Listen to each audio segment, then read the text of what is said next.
ओम गुरुदेव. ओम श्री गुरुभ्यो नमः.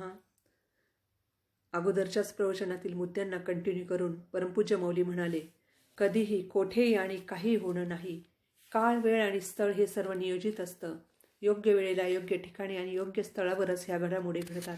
आपण इथे येणार आहोत हा पूर्वनियोजित, सुनियोजित, ईश्वर नियोजित प्लॅन आहे.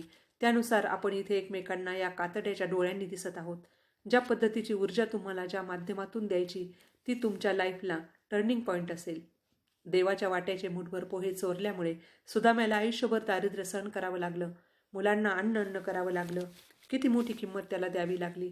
म्हणून ज्यांच्यासाठी आपण संग्रह करतो ते इथे सोडून जाऊनही त्या संग्रहाबरोबर जे पाप आपल्याकडून झालेलं असतं ते पाप आपण मेल्यावरही ते आपल्या डोक्यावर बसतं. ते आपला पिच्छा सोडत नाही. त्यासाठी प्रत्येकाने सावधानतेने कर्म केले पाहिजे. परद्रव्य, अंधार, परश्री माते समान आणि मांसाहार वर्ज्य या 3 गोष्टींना विचारात घेऊन आपण जीवन जगलो तर आपण सुखी होऊ. ही पवित्र मनस्थिती फक्त संत सहवासातच होऊ शकते. या हवेच्या झुळकेत किती किती कृपा आणि किती किती आशीर्वाद येत आहेत. थोडा विचार करा. भगवान शिवशंकरांच्या उपस्थितीचं अस्तित्व इथे जाणवतं. तुमच्या आमच्या सर्वांच्या आत तो एकच शिव आहे. आज शिवरात्री आहे. शिव म्हणजे मर्यादा, बाउंड्री. म्हणून ही मर्यादेची रात्र आहे. ज्याने मर्यादेचं उल्लंघन केलं तो काळ रात्रीत पडतो आणि ज्याने मर्यादा राखली तो शिवरात्रीला पोहोचतो. सर्व देवांमध्ये प्रभू रामचंद्रांना मर्यादा पुरुषोत्तम म्हटले आहे. त्यांचे जीवन आदर्श जीवन आहे. नाहीतर स्वार्थाने, आसक्तीने, शरीराला मी मानून आपल्याकडून चुका होतात. जे जे दिसे आणि ते ते नासे. आम्ही तुम्हाला सावध व्हायला प्रेरित करत आहोत. तुम्ही आपली दिनचर्या बाजूला ठेवून येथे आला आहात. मला तुम्हाला असे अमृतकण द्यायचे आहे की जेणेकरून तुमच्या उद्धारासाठी त्याचा उपयोग होईल. त्यासाठी संपूर्ण प्रवचनामधून आम्ही तुम्हाला 4 मार्ग सांगतो आहोत. परमार्थासाठी ते 4 नॅशनल हायवे आहेत. त्यातील पहिला मार्ग आहे सेवा. सेवा केली तर संत आपल्यावर प्रसन्न होतात आणि संत प्रसन्न झाले की त्यांचा सहवास आपल्याला प्राप्त होतो आणि संत सहवास मिळाला की त्याला जोडूनच सत्संग मिळतोच. ब्रह्म सत्य आणि जगत मिथ्या हे आपल्याला संत सहवासातूनच कळतं. माती आणि आत्मा यातलं अंतर आपल्याला सत्संगामधूनच कळतं. खरे काय आणि खोटे काय हे कळण्यासाठी आपण सत्संगाला जायला पाहिजे. सेवेतून आपण संतांच्या जवळ येतो आणि मग संत सहवासातील सत्संगाने आपल्यातील वैचारिक दारिद्र्याचं निर्मूलन होतं. सत्संगानेच नर नारायणातील भेद कळतो. डीओजी डॉग आणि जीओडी गॉड यातील अंतर कमी करता येतं. आपल्यातील जनावरत्व कमी होऊन आपल्यात माणूसपण यायला लागतं. आपल्यातील जीवपणा कमी होऊन आपल्यात शिवपणा वाढू लागतो. कारण सत्संग में बिना कुछ किए सब कुछ पाया जा सकता है. आम्ही तुम्हाला हेच म्हणतो आहोत. तुम्ही तुमचे कान द्या, आम्ही आमचे प्राण देऊ. तुमच्या कानाच्या माध्यमातून आम्ही तुमच्या मनात शिरत आहोत आणि तुमच्या मनातून आम्ही तुमच्या प्राणात शिरत आहोत. तुमच्या श्वासावरही तुमचे लक्ष नाही. तुम्ही कोण आहात याची तुम्हाला जाणीवही नाही. तुमचे लक्ष फक्त ऐकण्याकडे आहे. या पद्धतीने आम्ही तुम्हाला जगाच्या मायेतून बाहेर काढून जीवाशिवाची गाठ मारण्याचा प्रयत्न या शब्द ब्रह्माच्या माध्यमातून आम्ही करत आहोत.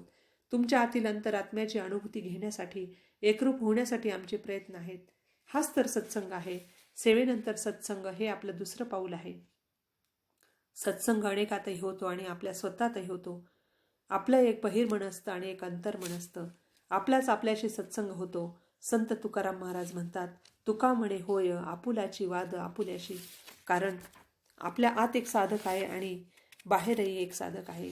ठराविक साधना झाल्यानंतर ही अनुभूती तुमच्या लक्षात येईल. सर्व प्रश्नांची उत्तरं तुम्हाला तुमच्या आतूनच मिळतील. आपलं तिसरं जे पाऊल आहे, तिसरा जो मार्ग, तो म्हणजे नामस्मरण. नामस्मरणाने आपल्या शरीरात एक विशिष्ट प्रकारचा रस तयार होतो. जसे क्रोध आल्यावर आपली तळपायाची आग क्षणात मस्तकाला भिडते, तसाच हा नामस्मरणाचा रस आहे. या रसात गौतम बुद्ध, भगवान महावीर, संत मीराबाई सारख्यांनी आपला राजमुकुट उतरवला. सत्ता सोडून देऊन भिकारी होऊन बसले जगाच्या दृष्टीने. नामस्मरणाची चटक ज्याला लागली, ज्याने ती मजा चाखली, त्याच्यावर ऐहिक सुखाचा काही परिणाम होत नाही. त्याच्यापुढे हे शारीरिक सुख, हे भौतिक सुख काहीच महत्त्वाचे नाही. 5 रुपयाच्या नोटेला तोपर्यंतच महत्त्व आहे जोपर्यंत त्याच्याकडे 10 रुपयाची नोट येत नाही. 10 रुपयाच्या नोटेला 20 रुपयाची नोट येईपर्यंत महत्त्व. 20 रुपयाच्या नोटेला 50 रुपयाची नोट येईपर्यंत महत्त्व. 50 रुपयाच्या नोटेला 100 रुपयाची नोट येईपर्यंत महत्त्व. 500 रुपयाची नोट येईपर्यंत 100 रुपयाच्या नोटेला महत्त्व. आणि 500 रुपयाच्या नोटेला तोपर्यंतच महत्त्व आहे जोपर्यंत तुमच्याकडे 1000 रुपयाची नोट येत नाही. तसंच हे परमसुख आहे. तसंच हे परम तप आहे. तशीच ही परमशक्ती आहे. तसंच हे परम ज्ञान आहे. तसंच हे आत्मकल्याण आहे, तसंच हे परमहित आहे. हे जोपर्यंत मिळत नाही तोपर्यंत बाकीच्या गोष्टींना महत्त्व. ते एकदा मिळालं की मग जगातली इतर सुख त्याच्यापुढे काहीच नाही. म्हणूनच संत म्हणतात, आपुल्या हिताची या जागता, धन्य तयाची माता पिता. आपण काय करतो? हे शरीर आणि शरीराला लागून येणाऱ्या हिताची जास्त काळजी करतो. या मातीच्या घराची काळजी करतो, मरणाऱ्या शरीराची काळजी करतो. हे शरीर मेल्यानंतर त्याला अग्नी देणाऱ्याची काळजी करतो. पण हे शरीर सुटल्यानंतर या आत्मराजाची काय अवस्था होईल याची आपण काळजी करत नाही. मी तुम्हाला कालही सांगितलं, जी बाई ज्या मुलाला आपल्या पोटात वाढवते तो मुलगा त्या बाईला वृद्धाश्रमाचा रस्ता दाखवतो. जो बाप आपल्या आयुष्याची पुंजी देऊन कर्ज काढून घर बांधतो, याला ही खोली त्याला ती खोली सर्व विचारात घेऊन त्या घरात व्यवस्था करतो आणि त्याच घरातून त्या बापाला ती मुलं घराबाहेर काढत असतील तर संसारात समाधान नसेल, स्थिरता नसेल, शांतता नसेल तर भक्तीचे पीक चांगले येणार नाही, परमार्थाचे पीक घेता येणार नाही. म्हणून मी तुम्हाला वारंवार सांगतो आहे की तुम्हाला कर्तव्य चांगले करता आले पाहिजे. नेमका रस्ता, नेमकी दिशा तुम्हाला मिळाली पाहिजे. जसे मिठाशिवाय भाजीला चव येत नाही, कुंकवाशिवाय पतिव्रतेला सौभाग्यवती म्हणता येणार नाही, तसेच जीवनात सत्संगाचे महत्त्व आहे. त्याशिवाय तुम्हाला समजदार होता येणार नाही, त्याशिवाय तुम्हाला ज्ञानी होता येणार नाही, त्याशिवाय तुम्हाला शांतता मिळणार नाही. जिस व्यक्ति के भीतर सत्संग नहीं उसे शांति मिल ही नहीं सकती, और जिसे शांती नहीं मिली उसे परम शांती कहाँ से मिलेगी. त्यासाठी संत सहवासाचे महत्त्व मी तुम्हाला वारंवार सांगत आहे. जसे आपली तब्येत बिघडली, आपण डॉक्टरकडे जातो. डॉक्टर आपल्याला काय त्रास होतो म्हणून विचारतात. मग आपण सांगितल्यावर डॉक्टर आपल्याला तपासून आपली नस नाडी पाहून आपल्याला हा आजार झाला हे सांगतात. पण तुम्ही असं म्हणणं योग्य नाही की तब्येत माझी, शरीर माझं आणि मला हा आजार झाला हे सांगणारे डॉक्टर तुम्ही कोण? कारण ते ज्ञान डॉक्टरांना आहे. तसे संतांना अंतर्ज्ञानाची दृष्टी असते. प्रत्येक साधकाच्या कर्माची गती माहीत असते. ज्याला देवाज्ञा झाली ते मरून गेले आणि ज्याला गुरु आज्ञा झाली, ज्याने गुरु आज्ञेचे पालन केले ते तरुण गेले आणि ज्याने गुरु आज्ञा ओलांडली तो कसा पोहोचू शकेल त्या साध्यापर्यंत. जसे 200 स्पीडची गाडी आहे, त्या वेगाने ती चालली आहे पण तिला वळवता येत नाही आणि पुढे दरी आहे. विचार करा काय होणार मग. मी एवढ्यासाठी हे सांगत आहे की नुसते स्पीड म्हणजे पोहोचणे नाही, त्यामुळे फक्त अपघातच होईल आणि होतही आहेत. चारित्रिक, वैचारिक, शारीरिक, कौटुंबिक आणि मानसिक गाड्या घोड्यांचे असे अनेक अपघात होतात. त्यातून काय काय त्रास होतो, त्यात काय काय जखमा होतात, त्या कशा नीट केल्या पाहिजे हे फक्त संत महापुरुषांना माहीत असते. म्हणून या ग्रंथांच्या, संत सहवासाच्या माध्यमातून ते वेगवेगळे विचार, वेगवेगळे प्रवाह, वेगवेगळे प्रभाव, वेगवेगळे मंत्र, वेगवेगळे विधी, वेगवेगळे तंत्रज्ञान, वेगवेगळे यज्ञ आणि वेगळ्या पद्धतीने तपश्चर्या त्या साधकाकडून करून घेऊन त्याला पुढे काढतात.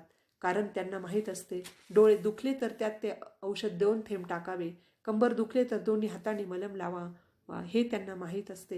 हे ज्ञान आपल्याला सत्संगातून मिळेल आणि नामस्मरणातून तुमची भक्ती दृढ होत जाईल. एकदा तो भक्त झाला की स्वतः त्याला बोलायची गरजच पडत नाही. जगच त्याचे वर्णन करील. तो या योग्यतेचा झाला, त्यात अमुक अमुक योग्यता आली, आता त्याला असं वाटतं, आता त्याला तसं वाटतं. चौथा रस्ता जो आहे तो आहे ध्यान. या रस्त्याने मनोवेगे ईश्वराकडे जाता येते. मनोवेगे त्याची त्याला शुद्धी होते, त्याचे भविष्य बदलून जाते, त्याची सर्व पापं जळून भस्म होतात. त्यासाठी मी तुम्हाला सांगतो आहे की साधकाने पद्मासनात, सिद्धासनात किंवा सुखासनात ध्यान करायचं शिकलं पाहिजे. ब्रह्ममुहूर्तात जर ध्यान केले तर तुमचे सगळे अनिष्ट निघून जाईल. सर्वात मग गुरुदेव पदावरून मी हेच सांगतो आहे की ज्याने एकदा ध्यानाचा अंगीकार केला त्याला या संसारात आणखी काही अंगीकार करायची गरजच राहत नाही. जे हवं, जे आवश्यक ते आपोआप येतं, जे नको ते बाजूला होतं. ध्यान करायला विशेष काही लागत नाही, समस्या काहीच नाही. ब्रह्ममुहूर्ताची वाट बघायची आणि 1-2 तास कोपऱ्यात शांत बसायचं. नामस्मरणाने मनाला आहार मिळतो. नामस्मरण हे मनाचे जेवण आहे आणि सत्संग हा मनाचा व्यायाम आहे. कारण मनस्थिती चांगली असेल तरच भक्ती होऊ शकेल आणि भक्ती चांगली होण्यासाठी भाव चांगला हवा आणि भाव चांगला येण्यासाठी हृदय लागते. हे हृदय प्रफुल्लित होण्यासाठी नामस्मरण आवश्यक आहे, त्याशिवाय तो आनंदी राहू शकत नाही. मन करारे प्रसन्न सर्व सिद्धीचे कारण. हे मन प्रसन्न नसेल तर त्याला काहीही करावेसे वाटेल.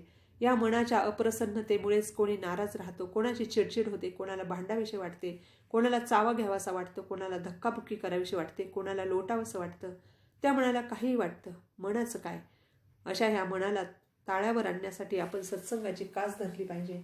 आणि ध्यान हा आत्म्याचा आहार आहे आणि त्याचा व्यायाम आहे संत सेवा. ध्यान व्यवस्थित केल्यामुळे आत्म्याची तब्येत व्यवस्थित राहते. जसे शरीर व्यवस्थित ठेवण्यासाठी त्याला सात्विक भोजन नियंत्रित करावे लागते. नियमितपणे थोडा व्यायाम गरजेचा आहे. थंडीच्या दिवसात जसे कोणी कोणी ज्यांना शक्य आहे ते खारीक खोबरं, काजू, बदाम, डिंक, मेथ्या या सर्वांचे लाडू बनवून त्याचा खुराक चालू ठेवतात. त्याने तब्येत सुधारते. तसेच आत्म्यालाही खुराक चालू ठेवला पाहिजे आणि हा खुराक म्हणजे ध्यान आणि संत सेवा. हे सूत्र आम्ही तुम्हाला दिलं आहे. सुरुवातीला आहे दर्शन. जिथं तुमचं चित्त शांत शांत होईल, जिथं तुमचं मन प्रसन्न होईल, जिथं तुम्हाला समाधान मिळेल, ज्यांच्याबद्दल तुम्हाला आपुलकी वाटेल, ज्याच्यावर तुमची श्रद्धा असेल.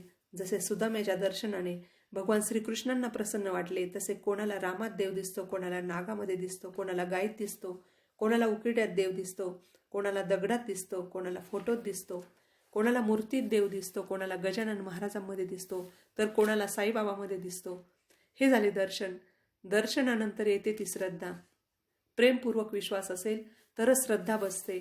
म्हणून श्रद्धा बसण्यासाठी त्या संतांविषयी आपल्या हृदयात प्रेम असायला हवं. आणि प्रेम ही असं की इनकमिंग झिरो, फक्त आउट गोईंग. हे प्रेम म्हणजे फक्त देणं. एक वेळेस सुईमध्ये जाणारा व येणारा असे दोन्ही धागे मावू शकतील, पण त्या प्रेमात जाणं आणि येणं हे दोन्हीही एकत्र होणार नाही. फक्त एकच. आणि या प्रेमावर विश्वास हवा. विश्वास ही एवढी मोठी किंमत आहे की ती मरून सुद्धा चुकवता येत नाही. जसे कोणी तुम्हाला म्हणाले, वचनमाऊली माझ्या तेथून गेले आणि त्यांनी माझ्या खिशातून 2 रुपयाचा ठोकळा चोरला. तुम्हाला हे खरं पटेल का? नाही पटणार, कारण तुमचा विश्वास आहे.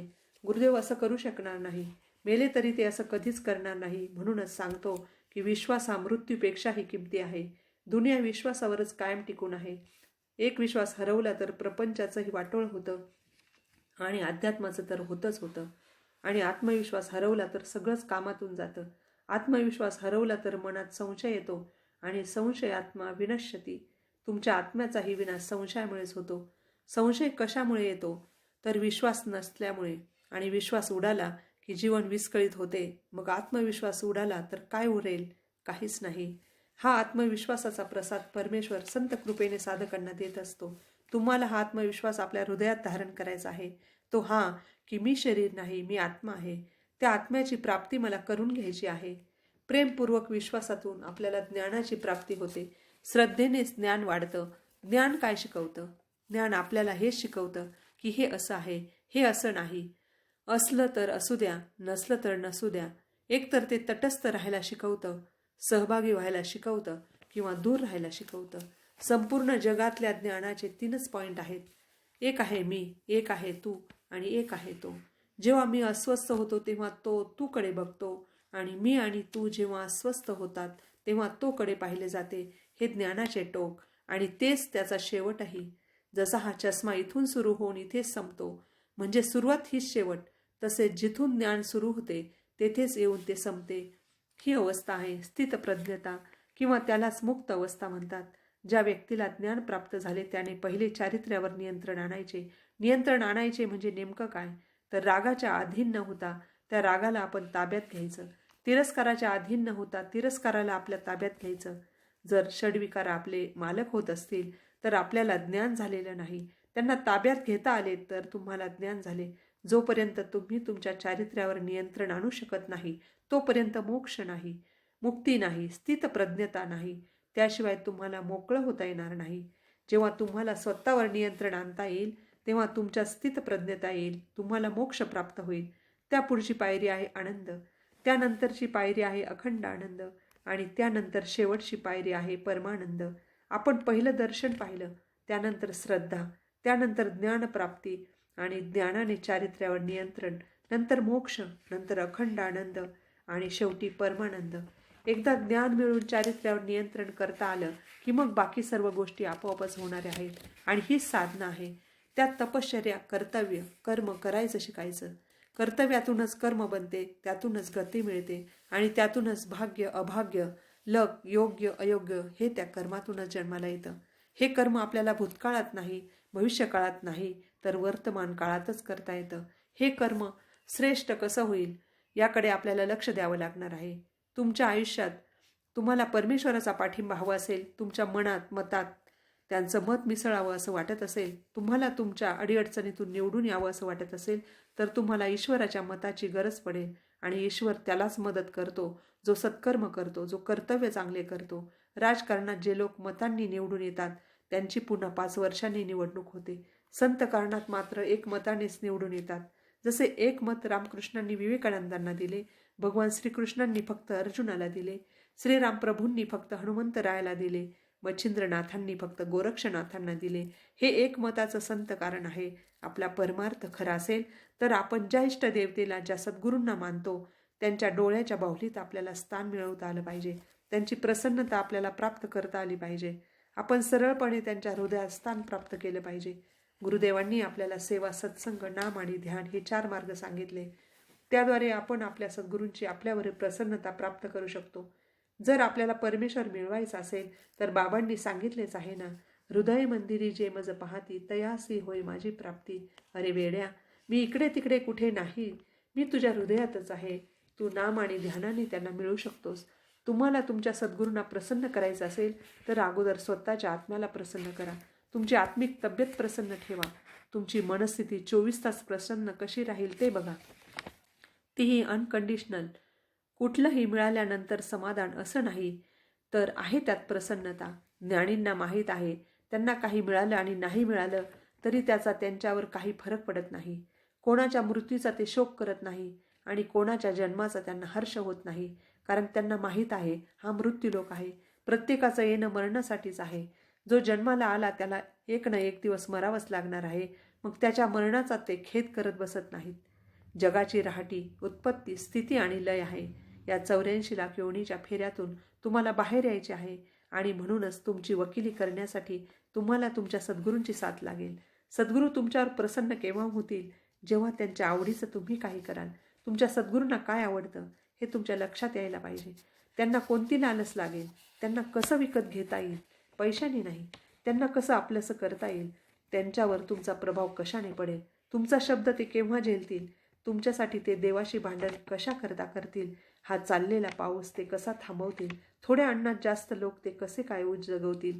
लग्न होणाऱ्यांसाठी ते आपला आशीर्वाद कसा देतील? मुलांना ॲडमिशन कसे मिळवून देतील? जे जगाच्या बाजारात भ्रष्ट व्हायला लागले, ज्यांच्यापुढे अंधार आहे, त्यांना बाबांच्या जवळ कसे नेतील? या सर्वांसाठी तुम्हाला तुमच्या सद्गुरूंना प्रसन्न करावे लागेल. त्यासाठी त्यांनी हे सेवा, सत्संग, नाम आणि ध्यान हे 4 मार्ग आणि हे 4 ते उपाय सांगितले आहेत. तुम्ही जर तुमच्या सद्गुरूंना, तुमच्या इष्टदेवतेला, ग्रंथाला, त्या संप्रदायाच्या प्रणालीला प्रसन्न करू इच्छित असाल तर तुम्हाला त्या आज्ञेत राहता आलं पाहिजे. अरे खुदा मेहरबान तो गधा पैलवान. 1 मुंगी एवढ्या मोठ्या हत्तीला संपू शकते ही किमया त्या परमेश्वराचीच. पूर्वेचं वारं पश्चिमेला करण्याची क्षमता तुमच्या सद्गुरूंमध्ये असते. केवळ कल्पना मात्रेनं, स्मरण मात्रेनं, मंत्र मात्रेनं, स्पर्श मात्रेनं स्वप्नात येऊनही ते त्या जीवाचा उद्धार करू शकतात. साधक झोपलेला असताना ते त्याच्या अंतर्मनात पोहोचू शकतात. तुमचं अन्न कोण पचवतो? सकाळी झोपेतून तुला कोण उठवतो? तू दिवसभर मी म्हणून चालतोस, पण तुला जाग आणणारा वेगळा आहे. कष्ट करून करून जगाच्या बाजारात स्वतःला झोकून देऊन राबतोस. तू करंजा पुऱ्या खातोस, पंचपक्वान्न खातोस, परंतु ते पचवणारा, तुला भूक लावणारा तो वेगळा आहे. गुरुर ब्रह्मा गुरुर विष्णू गुरुर्देव महेश्वरा गुरु साक्षात परब्रह्म तस्मै श्री गुरवे नमः. मंत्र सत्यम, पूजा सत्यम, सत्यमेव निरंजनम. गुरुर्वाक्यम सदा सत्यम, सत्यमेव परात्परम. ब्रह्मानंदम परमसुखदम केवलम ज्ञानमूर्तिम. द्वंद्वातीतं गगनसदृशं तत्त्वमस्यादिलक्ष्यं. एकं नित्यं विमलमचलं सर्वादिसाक्षीभूतं. भावातीतं त्रिगुणरहितं सद्गुरुं तं नमामि. जे भावातीत आहे, जे भावनेत मावणारे नाहीत, जे विचारात मावणारे नाहीत, जे कल्पनेत मावणारे नाहीत, जे त्रिगुणांनी रहित आहेत, अशा त्या सद्गुरूंना माझा नमस्कार असो. होतो मुक्त बळे झालो बद्ध, घेऊन या छंद माझे माझे. स्वतः प्रत्यक्ष परमेश्वर संत रूपाने येतात. त्यांच्या वाणीतून जे अमृत बाहेर येतं त्याने तुमचे शरीर, जीवन, संसारच नव्हे तर तुमचा परमार्थ, तुमचा आत्मा, तुमचा परमात्मा सुद्धा अमर होतो. मी तुम्हाला प्रवचनात थोड्या वेळापूर्वी सोन्याच्या दिवसाविषयी बोललो.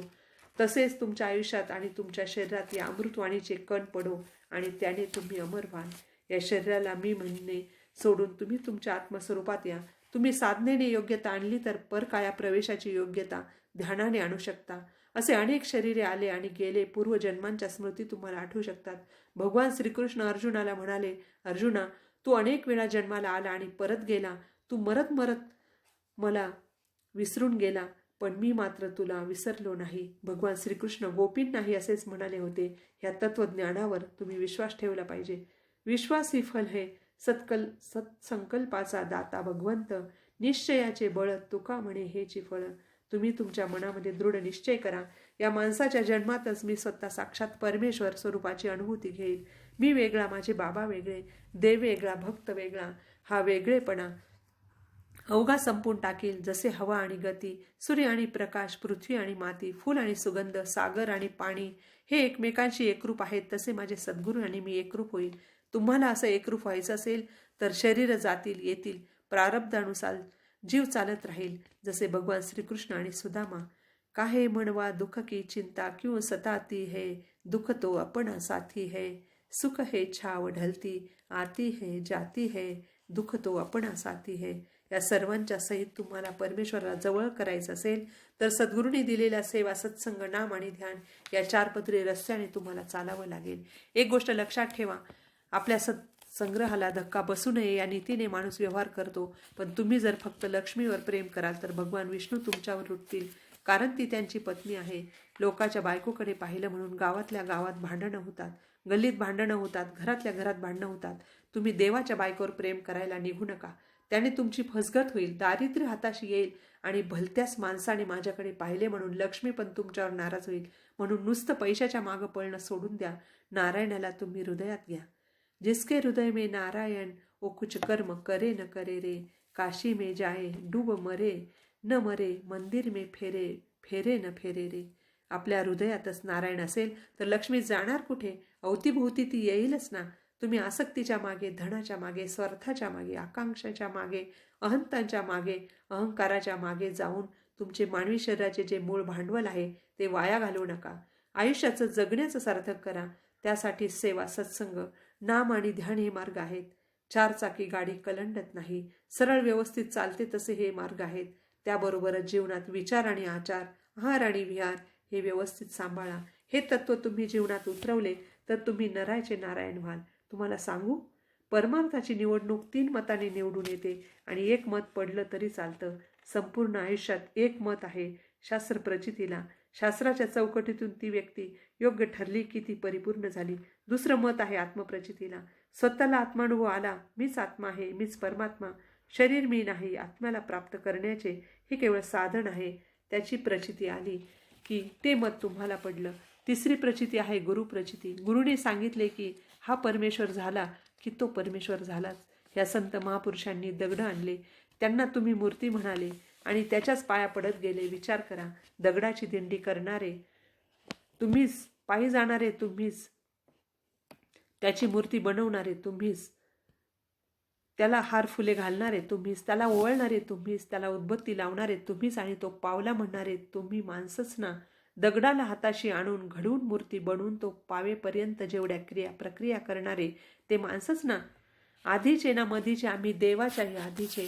तुकोबारायांचे म्हणजे त्यांचे म्हणणे असे आहे, मी म्हणतो असं नाही. विचार करा, एखादी बाई आई कधी होईल? आई आधी की मूल आधी? सगळे म्हणतात अगोदर आई, पण आम्ही म्हणतो हे खोटं आहे. जोपर्यंत त्या बाईला मूल होत नाही तोपर्यंत ती आई होत नाही. ती तोपर्यंत नुसतीच बाई. म्हणून आधी मूल नंतर आई. भूमिका लक्षात घ्या. तसेच देवाला देव पण भक्तच देतो. नामदेवराय म्हणतात, पतित पावन नाम ऐकुनी आलो मी द्वारा, पतित पावन नसे म्हणून जातो माघारा. ते म्हणतात, हे देवा, आम्ही तर पापी आहोतच. आम्ही रवरव नरकामध्ये लोळणारे आहोत. कायाने, वाचेने, मनाने सातत्याने नाही जमले तर मानसिकतेने आम्ही पापच करत आलो आहे. पाप डोंगरा एवढे केले, पण तू पावन करणार आहेस म्हणून तर तुझ्याजवळ आलो आहे. तू जर आमचा उद्धार नाही केला तर तुला कोण विचारील? तुला किंमत कोण देईल? देव काय आहे माहिती आहे? तो तर भक्तांच्या शब्दाची लाज राखणारा सेवेकरी आहे. खऱ्या भक्ताचा शब्द खरा करणं, त्याची इज्जत राखणं, त्याला संकटातून तारून नेणं हे देवाच्या आवडीचं काम आहे. परंतु आपल्याला भक्त होता आलं पाहिजे. भक्त कसा पाहिजे? जसे गुळ आणि गोडी, सूर्य आणि किरण, ओलावा आणि पाणी, फूल आणि सुगंध, जमीन आणि माती हे एक रूप आहेत, तसे सद्गुरू आणि शिष्य एकरूप झाले तर तो भक्त खरा. तुमचं नैतिक चारित्र्य भ्रष्ट झालेलं असेल, तुमच्यात आत्मदोष आला असेल, देव मान्यतेला अपात्र ठरला असाल, समाज मान्यतेला अपात्र ठरला असाल, राज मान्यतेला अपात्र ठरला असाल, कुटुंब मान्यतेला अपात्र ठरला असाल, तुम्ही गुरु मान्यतेला अपात्र ठरला असाल, तर तुमच्यात नैतिक ताकद येणार नाही. हृदय मंदिरी जे मज पाहती तयासी होय माझी प्राप्ती. या अवस्थेला तुम्हाला पोहोचायचे आहे. त्यासाठी आपल्या सद्गुरूंनी आपल्याला जी आज्ञा केली ती पाळायला शिका, सेवा करायला शिका. संत सहवास कशासाठी हे मी तुम्हाला सांगितलं, कारण जीवनात जे अनेक प्रकारचे अपघात होतात आणि होऊ शकतात, त्यातून तेच तुम्हाला वाचवतील. त्यातून बाहेर कसे पडायचे यावर उपाय सांगतील. त्यांच्या सत्संगातूनच, त्यांच्या वाणीनेच तुमच्यातील वैचारिक दारिद्र्याचं निर्मूलन होईल. तुम्ही निशत्रू होऊन जाल. अमोघ शक्तित्व तुम्हाला प्राप्त होईल. त्या वाणीचा छिडकाव तुमच्या मनाला शुद्ध शांतता देईल. आधिदैविक ताप, आधिभौतिक आणि ऐहिक तापांचे ते हरण करतील. चंद्र शीतलता देतो, गारवा देतो, पण त्यालाही अमावस्येची भीती असते. चंदन सुगंध देतो, पण तेथेही सापाची भीती असते. संताजवळ मात्र अशा कोणत्याच भीती नाहीत. तुम्हाला त्या त्रिविध तापातून मुक्त व्हायचं असेल, शीतलता लागत असेल, कोमलता लागत असेल, माधुर्यता लागत असेल, तर संत सहवास जरुरी आहे. त्याशिवाय हे घडले नाही. संत सहवास घडू लागला की सेवेविषयीचं महत्त्व पटेल. सत्संगातून जे ज्ञान मिळेल त्यामुळे तुम्हाला चारित्र्यावर नियंत्रण आणणं सोपं जाईल. सत्संग श्रवण करता करता त्या श्रवण भक्तीतून तुम्हाला नामस्मरणाची गोडी निर्माण होईल. नामस्मरण करता करता त्या नामाचं स्वरूप तुमच्यात येईल. तुम्ही तदरूप होऊन जाल. आणखी काही करायची गरजच पडणार नाही. ध्यान सहज सुलभ होईल. ध्यानाने मनोवेगे ईश्वर प्राप्ती होते. त्याची संपूर्ण शुद्धी होते. त्याचे विचार, त्याचे मन, त्याचे अंतःकरण, त्याचे चारित्र्य आपोआप शुद्ध होईल.